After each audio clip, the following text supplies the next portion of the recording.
अन्नदाता, पग पग पर है संग तुम्हारे अन्नदाता। लहू किसानों का बन के पसीना सींचता है धरती का सीना। मेहनत का तेरी हक दिलवाने, नई तकनीक नई खोज बताने। पशुधन को गुणवान बनाना, पौध सुरक्षा को सिखलाना, खेती के सब गुर समझाने, भारत का सरताज बनाने। आठों पहर है संग तुम्हारे अन्नदाता, अन्नदाता। नमस्कार, मैं हूं आपके साथ रुचि और आप सभी दर्शकों का अन्नदाता कार्यक्रम में स्वागत है। हर रोज की तरह कार्यक्रम में लेकर आई हूं खेतीबाड़ी से जुड़ी हुई बहुत सी लाभकारी जानकारियां। तो चलिए सबसे पहले देखते हैं क्या है विशेष आज के कार्यक्रम में। हरे भुट्टे के लिए मक्के की बुवाई पर एक जानकारी। रबी फसल अवशेषों को जलाने के बजाय करें उनका मृदा को उपजाऊ बनाने में उपयोग। कंबाइन हार्वेस्टर मशीन की विशेषताएं और उपयोगिता।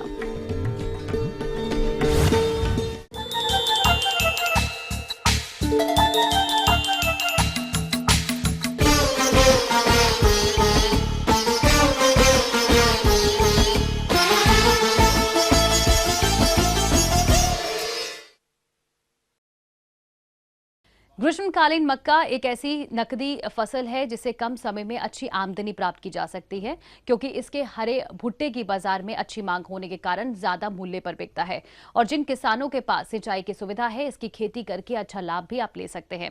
लेकिन बस जरूरत है कि आप इसकी अच्छी किस्मों का चयन करें। जुताई से लेकर बीज बुवाई तक के सभी कार्यों को ठीक प्रकार से करें, जिस पर उचित सलाह दे रहे हैं कृषि विज्ञान केंद्र आजमगढ़ के कृषि विशेषज्ञ डॉक्टर आर.के. सिंह। खरीफ के मौसम में जब मक्के की खेती करते हैं तो उस समय हम इसका बेहतर उपज लेने से वंचित रहते हैं, क्योंकि कई बार उस वहाँ पर तेज बरसात के कारण फसल को काफ़ी नुकसान होता है। इसलिए हमारे पास यहाँ एक अवसर है जिसका हम सदुपयोग करके जायद मक्का या ग्रीष्मकालीन मक्का की बेहतर खेती करके आर्थिक लाभ अर्जित कर सकते हैं। मक्का की खेती मुख्य रूप से दाना उत्पादन के लिए की जाती है। इसके अलावा sweet corn, baby corn, popcorn और हरे भुट्टे के रूप में उपयोग के लिए भी इसकी खेती की जाती है। यदि आप हरे भुट्टे के लिए इस समय मक्के की खेती करना चाहते हैं तो इसकी खेती करके कम समय में अधिक लाभ कमा सकते हैं। लेकिन ये समय गर्मी का है, इसलिए सिंचाई की सुविधा हो तभी इसकी बुवाई करें। यहाँ पर हम यह भी बताना जरूरी समझते हैं कि अभी तक मक्के को नकदी फसल के रूप में नहीं जाना जाता था, लेकिन आज यह एक नकदी फसल के रूप में हमारे बीच में प्रचलित है और जिसकी खेती वर्ष भर हम सुविधा अनुसार कर सकते हैं। तो इस गर्मी के मौसम में जहाँ पर कि हमारे खेत रबी फसलों से खाली हो रहे हैं, तो उसमें हम मक्के की बेहतर खेती करके काफ़ी कम समय में अच्छी आमदनी अर्जित कर सकते हैं। हमारा जो गर्मी का मौसम है, इसमें हमारा जो फोटो पीरियड है, यानी जो दिन की अवधि है, सूर्य निकलने से सूर्य डूबने के मध्य का जो अवधि है वो काफ़ी लंबा होता है, जिसके कारण जो सीजन में फसल होती है उसकी अवधि काफ़ी लंबी होती है। यहाँ पर चूँकि दिन हमारा लंबा होता है, इसलिए हम कम अवधि में यानी 70 से 75, 80 दिन के अंदर ही पूरे फसल को हम हार्वेस्ट करके मार्केट में बेच देते हैं। इस बेहतर लाभ को जाने न दें। तो हम ये चाहेंगे कि हमारे जो आज अगर हम चर्चा कर रहे हैं तो ये एक बेहतर बुआई का समय है। 15 मार्च के बाद और 10 अप्रैल के बीच मध्य अगर हम बुआई करते हैं तो इसको हम ग्रीष्मकालीन मक्का के रूप में जानते हैं। और यहाँ पर हरा भुट्टा उत्पादन करना और मार्केट में बेचना ये हमें ज़्यादा लाभकारी होता है। तो मक्के के उत्पादन में कोई बहुत ऐसी दिक्कतें नहीं हैं, लेकिन कुछ एक ऐसे बिंदु हैं जिन पर अगर किसान भाई ध्यान नहीं देते हैं तो उनका आर्थिक नुकसान होने लगता है।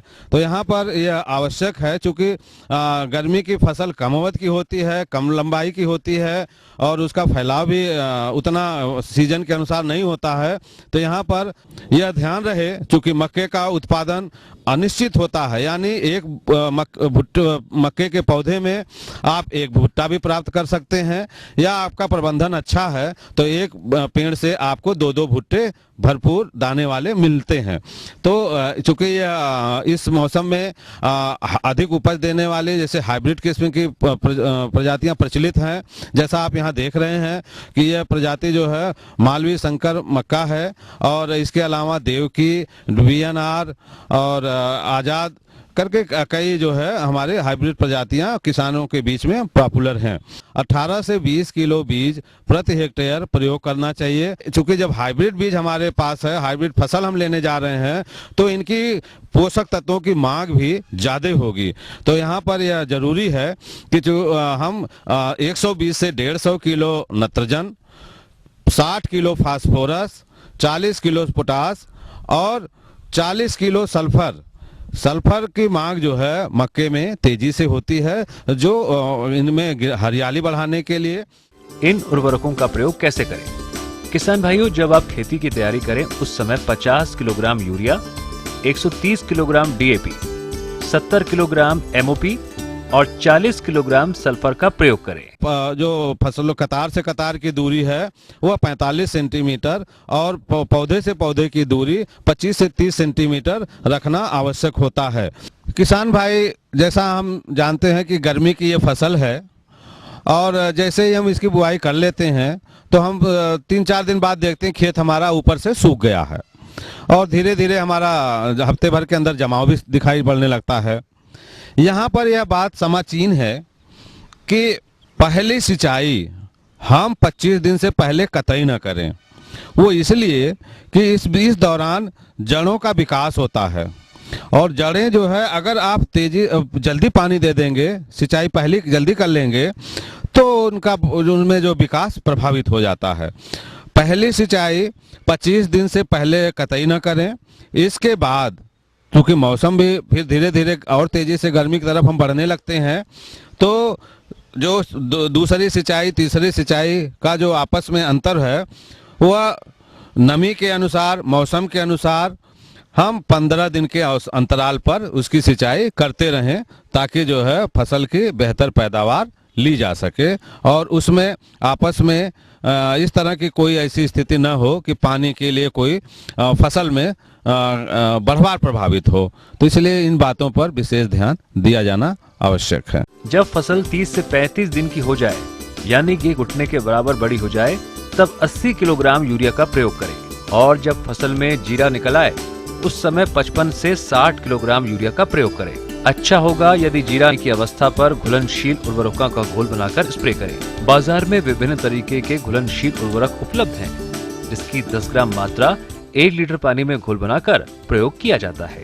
ये थी कुछ उपयोगी जानकारियां, और अब लेते हैं यहाँ पे एक छोटा सा ब्रेक। जल्द लौटेंगे और कार्यक्रम में आगे है महत्वपूर्ण जानकारियां। आप बने रहिए हमारे साथ।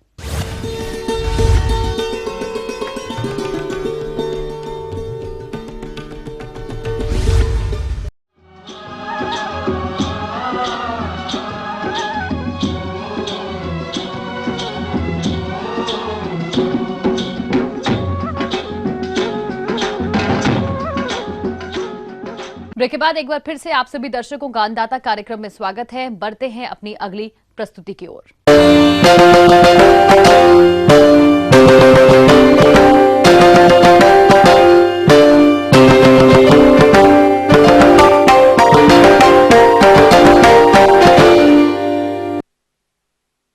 गेहूं की फसल की कटाई और गहाई शुरू होते ही खेतों में बचे गेहूं फसल के अवशेषों को किसान जलाने लगते हैं, जो एक गलत प्रथा है, क्योंकि फसल अवशेषों को आग लगाने से जमीन में मौजूद लाभदायक सूक्ष्म जीवाश्म नष्ट हो जाते हैं और दूसरी तरफ इसके कारण वायु प्रदूषण भी बढ़ता है। इसलिए इन फसल अवशेषों को जलाने की जगह इसको मृदा के फायदे के लिए कैसे आप उपयोग में लाएं, इस बारे में जानकारी दे रहे हैं एक कृषि वैज्ञानिक डॉक्टर प्रदीप कुमार द्विवेदी।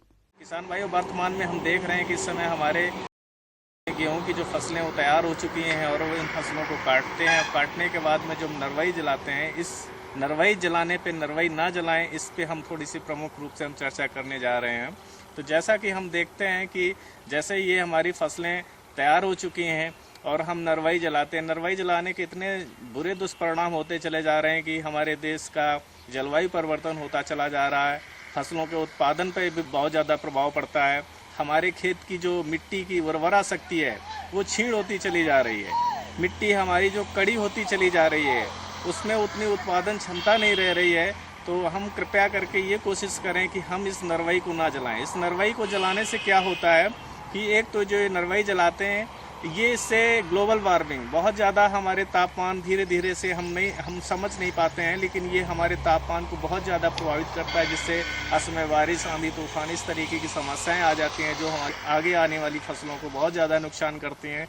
हमारी मिट्टी की जो जल धारण क्षमता वो क्षीण होती चली जा रही है।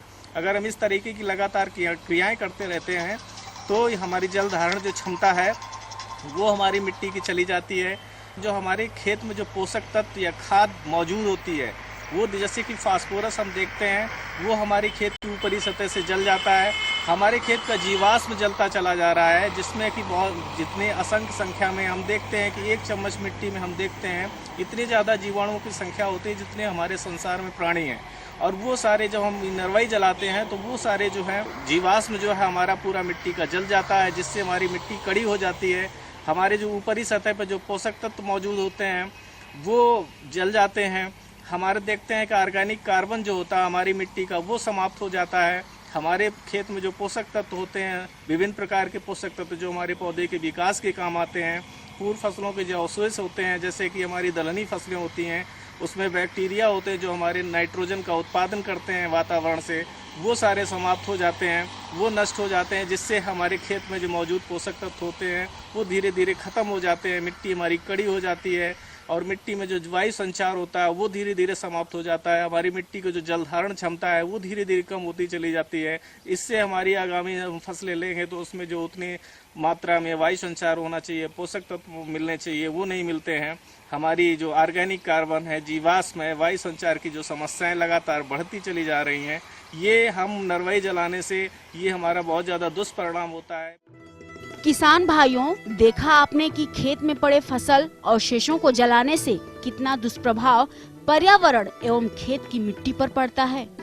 अब यदि किसान भाई इन फसल अवशेषों का करें तो क्या करें, जिससे कि पर्यावरण को प्रदूषित होने से भी बचाया जा सके, साथ ही खेत की मृदा को उपजाऊ बनाया जा सके।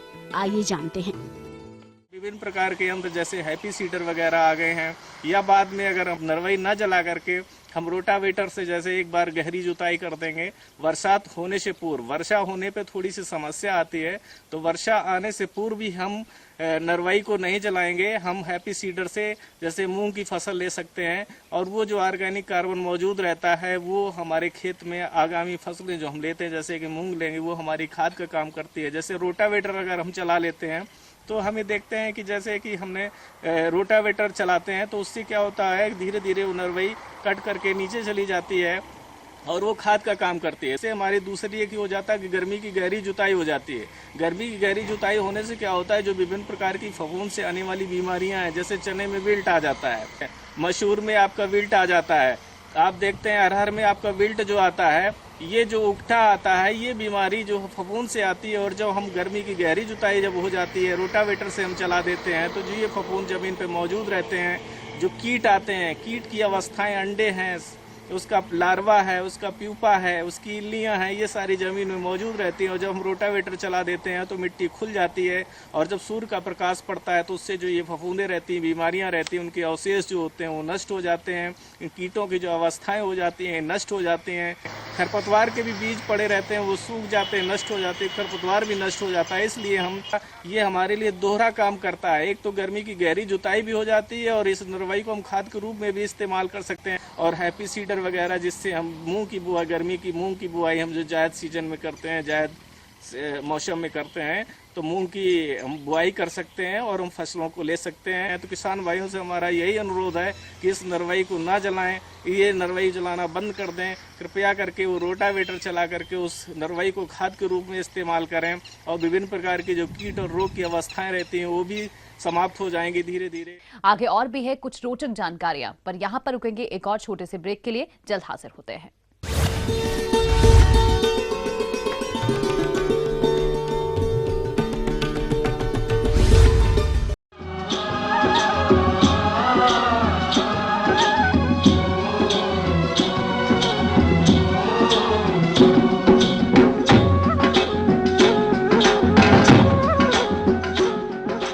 ब्रेक के बाद आप सभी दर्शकों का स्वागत है। चलिए अब रुक करते हैं अपनी अगली कड़ी की ओर।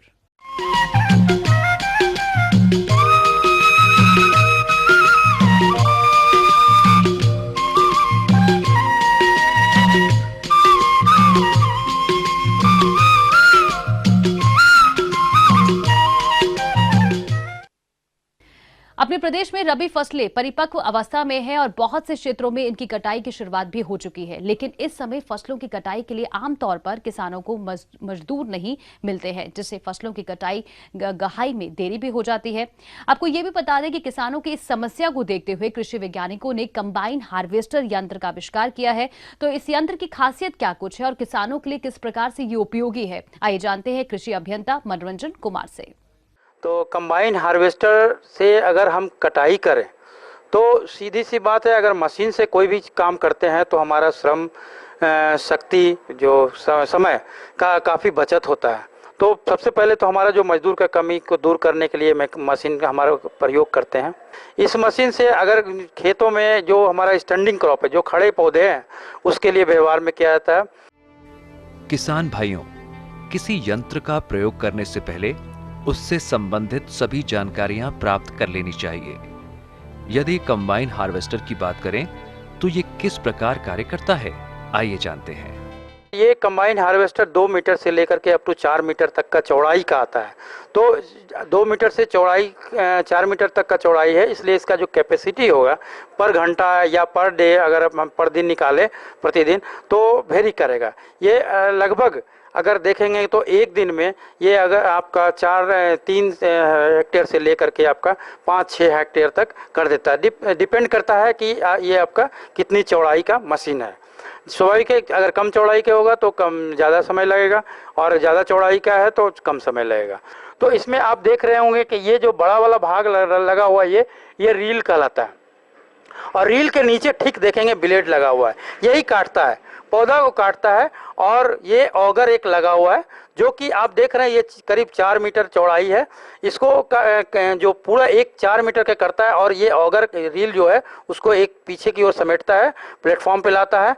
कटने के बाद वो ऑगर में जाता है, ऑगर में जाने के बाद दोनों तरफ से बीच में आता है, और बीच में एक बना हुआ है कन्वेयर लगने के लिए। तो बाकी का यूनिट में वो कटने के बाद गेहूं का जो बाली है और उससे थोड़ा सा नीचे हम लोग बाली जो इफेक्टिव पार्ट जिसमें कि दाना रहता है, उसके थोड़ा सा नीचे लेकर के हम लोग काटते हैं। काटने के बाद वो जो है थ्रेसिंग यूनिट में चला जाता है। थ्रेसिंग यूनिट में जाने के बाद वो फिर क्लीनिंग होता है। थ्रेस होने के बाद क्लीन होता है। क्लीन होने के बाद जो हमारा भूसा है वो पीछे की ओर गिर जाता है। अगर हम चाहे तो उसको स्टोर कर लें, और दाने के लिए इसमें एक टैंक बना रहता है जिसमें कि दाना इकट्ठा हो जाता है। और अगर खेत में चलते समय अगर टैंक में भर गया दाना, तो हम लोग फिर ट्रॉली लगा करके उस दाने को निकाल लेते हैं। उसमें ऑगर टाइप का एक पाइप लगा हुआ है जिससे हम लोग ट्रॉली में निकाल लेते हैं। निकालने के बाद फिर खेतों में चलाते हैं। किसान भाइयों, ये मशीन कटाई के साथ साथ गहाई का कार्य भी करती है, और इसीलिए इसकी कीमत भी ज्यादा होती है। लेकिन किसान यदि चाहें तो इन मशीनों को समूह बनाकर खरीद सकते हैं। और इसका दाम भी अगर देखें तो 3.5 लाख से के लेकर के 15-18 लाख तक का आता है। डिपेंड करता है वही कैपेसिटी पर कि अगर चौड़ा मशीन ज़्यादा बड़ा लेंगे तो काफ़ी थोड़ा महंगा पड़ेगा, और छोटा लेंगे तो हम मुख्यतः देखते हैं कि हमारे यहाँ जो मंझले किसान या छोटे किसान हैं तो उसके लिए कंबाइन छोटा लें, 2 फीट का या 2.5 फीट का जो कंबाइन आता है लें। इससे व्यवहार करने में जो हमारा जो कटाई का जो लागत आएगा वो काफ़ी कम आता है। अगर हम इसमें देखते हैं कि स्टैंडिंग क्रॉप होना चाहिए, मैंने खड़ा पौधा खड़ा रहना चाहिए, झुका हुआ नहीं होना चाहिए। अगर ज़मीन में झुक गया तो ये काटने में समस्या इससे होती है।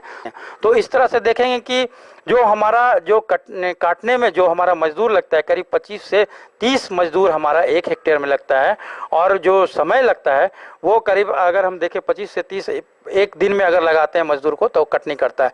और इससे हम देखें तो एक दिन में 3 से 4 हेक्टेयर का लगभग काट देता है। और इसमें जो लागत आती है अगर आप देखेंगे तो कैपेसिटी के अनुसार वो जो डीजल हमारा खाता है लगभग, जो अगर किराए पे देखेंगे जो हायरिंग पे अगर चार्ज इसका है तो करीब 800 रुपया से लेकर के 1200-1300 रुपया तक जाता है। किसान भाइयों, कृषि यंत्र काफी महंगे होते हैं, इसीलिए इनके रखरखाव पर विशेष ध्यान देने की आवश्यकता होती है, अन्यथा ये खराब हो सकते हैं। इसीलिए आप इन यंत्रों का रखरखाव कैसे करें ताकि इनसे सुचारू रूप से काम लिया जा सके, आइए जानते हैं। और अगर इसका रख रखाव के बारे में देखें तो रख रखाव कुछ नहीं है, इसमें सिंपल है। इसको जब काम करके आए खेत में, अब इसको कटनी के समय ही यूज़ करना है तो हम लोग इसको इसका जो रील पोर्शन है आगे हटा दिया। जितना बेल्ट, इसमें काफ़ी बेल्ट लगे रहते हैं, सारे बेल्ट को वी बेल्ट लगा रहता है, वी बेल्ट को हम लोग लूज़ कर देते हैं, पुल्ली से अलग कर देते हैं। और इसका जो टायर है उसमें एयर प्रेशर देख लेते हैं कि सही रहना चाहिए। जहाँ पे ग्रीसिंग करना है ग्रीसिंग कर देते हैं, ऑयलिंग करना है ऑयलिंग कर देते हैं, और फिर इसको ढक करके बढ़िया से ठंडे जगह में रख दें ताकि इसको हमेशा हम लोग व्यवहार में सही ढंग से ला सकते हैं।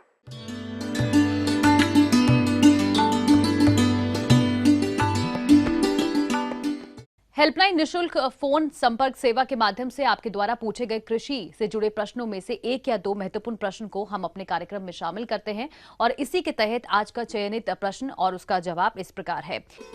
निःशुल्क अन्नदाता हेल्पलाइन में आज हमने जिस प्रश्न को शामिल किया है उसे पूछा है लौंगपुर बरेली के श्यामलाल ने। आपने दुधारू पशुओं में बांझपन की समस्या से बचने के उपायों पर जानकारी चाहिए है, तो इसके लिए देखिए कार्यक्रम का यह अंश। पशुओं में एक बहुत बड़ी समस्या है जिसका सीधा सा मतलब है कि पशुओं में बच्चा पैदा ना होना ही बांझपन कहलाता है। जब इन अंगों में तथा इनके कार्यों में कोई बाधा या परिवर्तन आ जाता है तब विधान में रुकावट आ जाने से बच्चा पैदा नहीं होता है, जिससे पशु बांझ कहलाने लगता है। पशुपालकों के लिए दुधारू पशुओं में बांझपन एक बड़ी समस्या है। हमारे पशुपालक ये नहीं समझ पाते कि ये समस्या पशुओं में आती कैसे है, जबकि ये समस्या कई बार पशुपालकों द्वारा देखरेख में लापरवाही से ही आ जाती है। साथ ही कुछ अन्य कारण भी इसके लिए उत्तरदायी हैं। तो आइए पहले बांझपन की समस्या के कारणों को जान लेते हैं। बांझपन का जो मादा में कारण है वो मुख्यतः शरीर रचना में खराबी, जननेंद्रिय रोग या जननेंद्रिय नली में अगर चोट हो जाए तो भी वो बांझपन का शिकार हो जाती है। कभी कभी हार्मोन असंतुलित हो जाते हैं और पशु कुपोषण का भी शिकार हो जाता है। और एक जो खास बात है कि दूषित वातावरण में पशुओं को बांधने से भी पशु बांझपन का शिकार हो जाता है। अस्थायी रूप से बांझपन एक होता है, उसका मतलब होता है कि जो हमारे द्वारा सही से देखभाल नहीं की जाती है तो पशु अस्थायी रूप से बांझपन का शिकार होता है। वो है संतुलित आहार की कमी। ऑक्सीटोसिन हार्मोन लगाकर दूध निकालने से भी पशु बांझ हो जाता है। हार्मोन का असंतुलन भी पशु को बांझ करता है। कुछ प्राकृतिक रूप से अवस्थाएं होती हैं जिनके कारण भी पशु बांझ होता है, जिसमें जननेंद्रिय की अनुपस्थिति या उनकी विकृति के कारण भी मादा पशु बांझ हो जाता है। नर में कभी कभी जो अंडकोश होते हैं दोनों या एक अंडकोश उदर गुहा में रुके रह जाते हैं, जिससे पशुओं में गर्भाधान कराने की क्षमता क्षीण हो जाती है। मादा पशुओं में इसी तरीके से एक अवस्था होती है, उसे श्वेत हीफर रोग बोलते हैं। श्वेत हीफर श्वेत रंग वाली ओसर में जननेंद्रिय रचना के विकास में एक गड़बड़ी हो जाती है, जिससे यौन के पिछले भाग में हाइमन टिश्यू बनता है, इस विकृति से यौन का मुंह बिल्कुल बंद सा रहता है।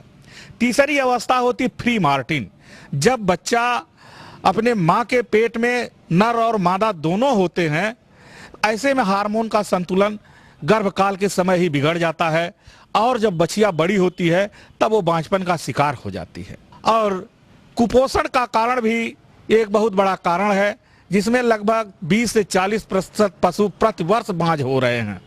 आहार में विटामिन ई और ए की कमी हो जाने पर मादा ओवरी पूर्ण रूप से विकसित नहीं हो पाती, जिससे वह गर्म नहीं होती। प्रोटीन की कमी से शुक्र के उत्पादन में भी बाधा पड़ती है।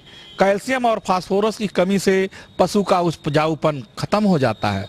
हाँ, खास बात यह है कि जब पशुओं में पोटास की कमी हो जाती है और उनका एक्सरसाइज भी कम हो जाता है, तब पशु मोटे होने लगते हैं और भी मोटा होना भी चर्बी चढ़ जाने के कारण वो बांझपन के शिकार हो जाते हैं।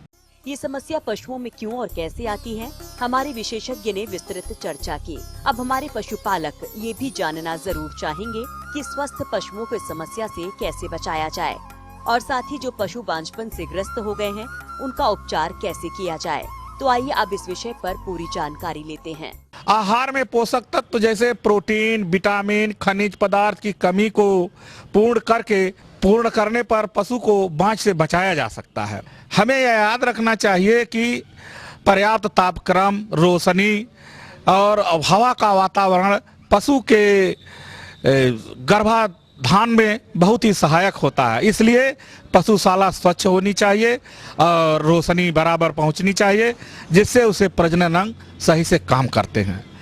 किसी कारण से भी अगर पशु बांझ हो जाता है तो उस समय हमें चिकित्सा एवं रोकथाम की आवश्यकता पड़ती है। बांझपन की चिकित्सा में vitamin E, vitamin A, Receptal, gentamicin आदि का इंजेक्शन लगा करके उनके बांझपन को खत्म किया जा सकता है। बीटासेप्ट 10 से 15 मिलीलीटर मांस में प्रति सप्ताह लगाया जाए या हिविट 1 मिली चमड़ी में या मांस में लगाने से उसका बांझपन दूर हो जाता है। मुख द्वारा जो दवाइयाँ दिया जाता है उसमें प्रजना कैप्सूल, बांझना कैप्सूल, हर्गोवाइन 4-4 कैप्सूल दिन में एक बार के साथ 2 दिन तक दिया जाए तो पशु में बांझपन की समस्या दूर हो जाती है। दवा और पानी के साथ जो दवाई दी जाती है उसमें टोटाविट स्ट्रांग 1.5 से 2.5 किलोग्राम प्रति टन दाने में मिला करके खिलाना चाहिए, या दूसरे तरीके से 40 ग्राम टोटाविट स्ट्रांग यानी 20 ग्राम सुबह और 20 ग्राम शाम को पशु को देना आवश्यक रहता है। पानी के साथ साथ कभी कभी कैंसीवीट, विटामिन ए 10 मिलीलीटर पानी में 7 दिन तक देने से भी बांझपन दूर हो जाता है। गांव में कुछ किसान अपने पुरानी परंपराओं से भी पशुओं के बांझपन को दूर करते हैं, जिसमें अंकुरित गेहूं को या 500 ग्राम गेहूं को अंकुरित करके 1 सप्ताह तक लगातार खिलाया जाए तो पशु गर्मी में आ जाता है, क्योंकि अंकुरण में विटामिन ई होती है। विटामिन ई के कारण कोई भी जीव बांझ होता है। दूसरा लोग प्रयोग करते हैं कि नागफनी के पत्ते को आग में भून करके कांटा निकाल कर उसको 2 फाड़ में करके एक सुबह खिलाया जाए, एक शाम को खिलाया जाए तो भी पशु में बांझपन दूर हो जाता है। तीसरी दवा जो गांव में बहुत प्रचलित है वो है कबूतर का बीट भी 25-25 ग्राम यदि उसको खिलाया जाए 4-5 दिन तक लगातार तो वो पशु गर्मी में आ जाता है। तो ये गांव में कुछ प्रचलित दवाएं भी आजकल बहुत कारगर होती हैं और इन छोटी छोटी बातों को या बड़ी बात रख करके किसान भाई उपयोग में लाते हैं तो उनका पशुधन समाज के लिए एक बहुत ही कारगर और लाभदायक सिद्ध होगा।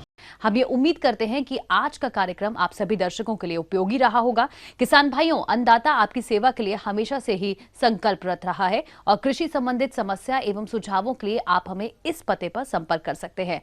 प्रोड्यूसर अन्नदाता, ETV, Uttar Pradesh, Uttarakhand, Ramoji film city, Hyderabad 501512। साथ ही साथ आप हमें ईमेल भी कर सकते हैं। हमारा ईमेल एड्रेस है annadata.up@etv.co.in। इसके अतिरिक्त आप हमें निःशुल्क हेल्पलाइन नंबर 1800-1884-599 पर सोमवार से शनिवार सुबह 10 से शाम 4 बजे के बीच संपर्क कर सकते हैं। अब आइए देखते हैं कल दिखाए जाने वाले कार्यक्रम की मुख्य झलकियां। पूर्वी यूपी के गोरखपुर और आसपास के जिलों के गन्ना किसानों के लिए शासन की योजना। जीरो एनर्जी कोल्ड स्टोरेज की निर्माण तकनीक और इसके लाभ। फिलहाल अन्नदाता की पूरी टीम को आप दीजिए इजाजत। कल फिर इसी समय आपसे मुलाकात होगी कृषि संबंधित कुछ और महत्वपूर्ण जानकारियों के साथ। नमस्कार।